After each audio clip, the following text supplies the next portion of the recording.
رب العالمين الصلاة والسلام على أفضل الأنبياء والمرسلين خاتم النبيين شفيع المذنبين رحمة للعالمين أبي القاسم محمد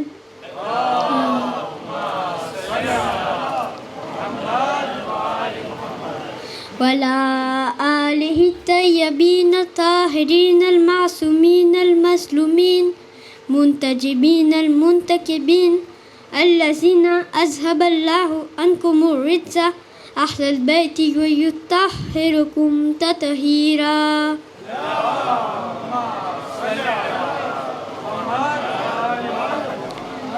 رب اشرح لي صدري ويسر لي أمري واحلل عقدة من لساني يفقهوا قولي أما بعد فقد قال إمام حسين عليه الصلاة والسلام بسم الله الرحمن الرحيم هل من ناصر لينصرنا صلوات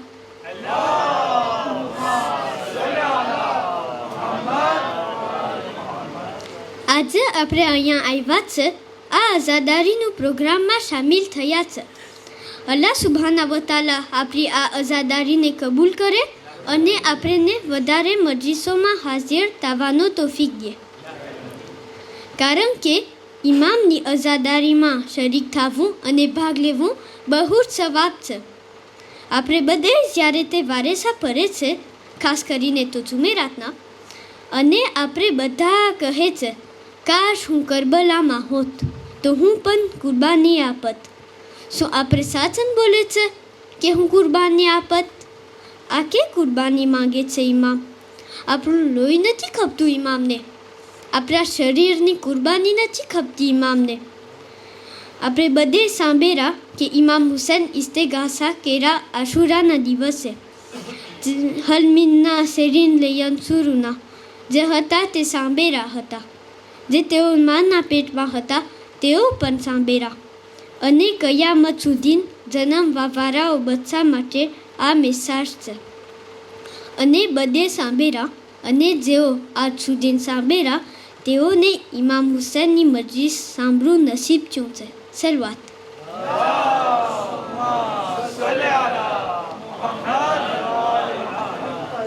આજે જો આપણા પાસે પૈસા ના હોય તો આપણે કહી શકીએ છીએ કે હું કરબલા નથી પહોંચી શકતો.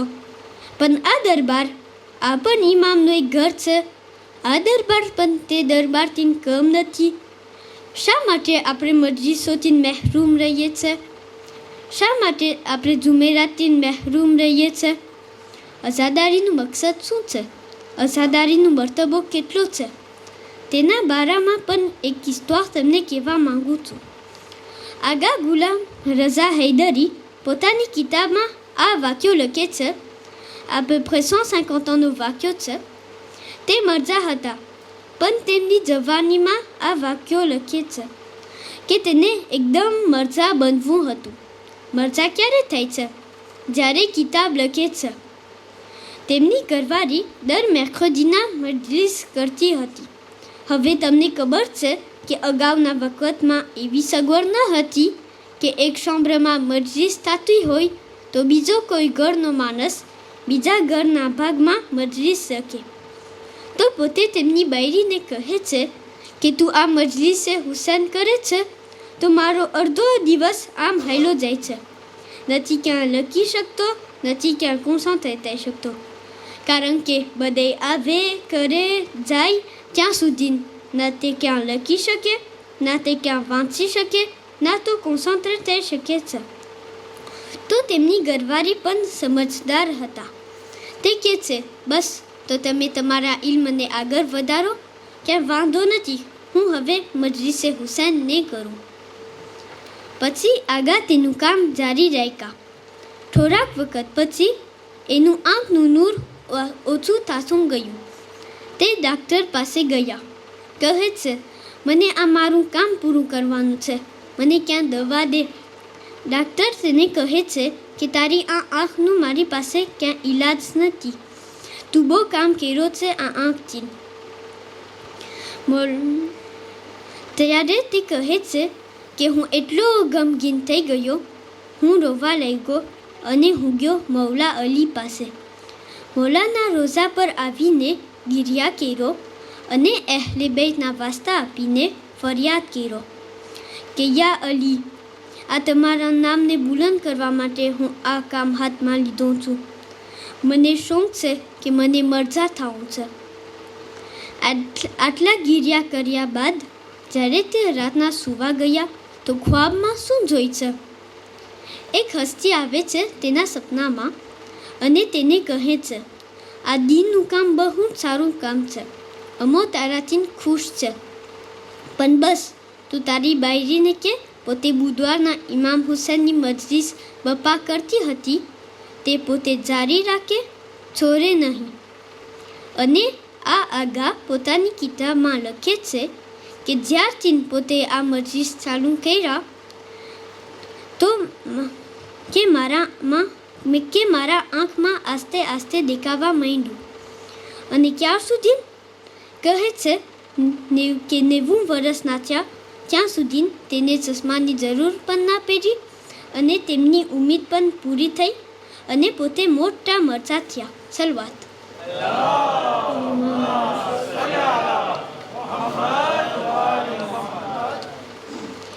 આપણે આ મજલિસોથી મહેરૂમ ના રહીએ.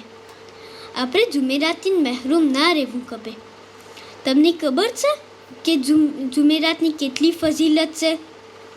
એ તે રાત છે કે જ્યારે બધા માસૂમો ઇમામ હુસૈન પાસે આવે છે. આપણે કહેશો હું ઘરે આરામથી નમાઝ પઢીશ, પછી આરામથી મારી દુઆ કોમેલ પઢીશ. પણ ના, અલ્લાહ એ આરામની દુઆ કરતાં એ વધારે પસંદ કરે છે કે જ્યારે એના બંદા ભેગા બા જમાતની સાથ દુઆ કરે છે, ત્યારે અલ્લાહ તેની રહેમતને બરસાવે છે. જુમેરાત આવે તો આપણને આરસ થઈ જાય છે. આપણે આટલી કુરબાની દેવા તૈયાર નથી, 2 કલાક ઇમામ બારગાહમાં તૈયાર નથી. આ ઘર ઇમામ હુસૈનનું હરમથી કમ નથી. અઝાદારો, આપણે ઇમામ હુસૈનની મજલિસમાં આવતા રહીએ. આપણને નથી ખબર આ મજલિસોની કેટલો મરતબો છે. આપણે દુઆ દઈએ આપણી માઓને કે આપણને આ દરનો રસ્તો બતાવી છે.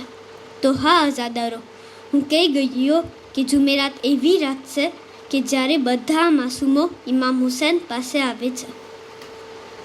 આ બીબી ફાતિમા ઝહરાની દુઆનો નતીજો છે.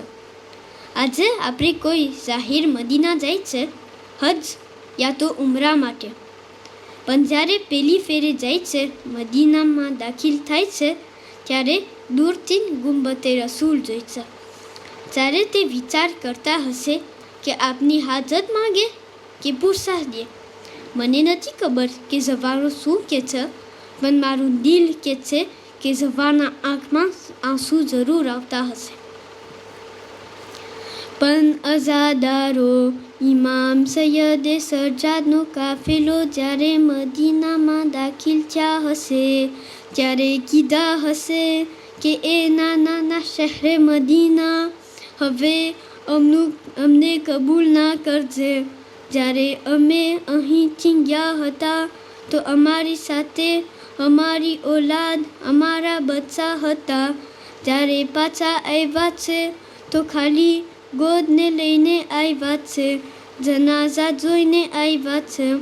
જ્યારે મદીનામાં આવે છે તો બીબી ઝૈનબ કહે છે, સજ્જાદ, અમે મદીનામાં દાખિલ થાય તેની પહેલાં બની હાશિમના મોહલ્લા વાળાઓને કહેજો કે ઇમામનો કાફેલો કરબલાથી પાછો આવી ગયો છે.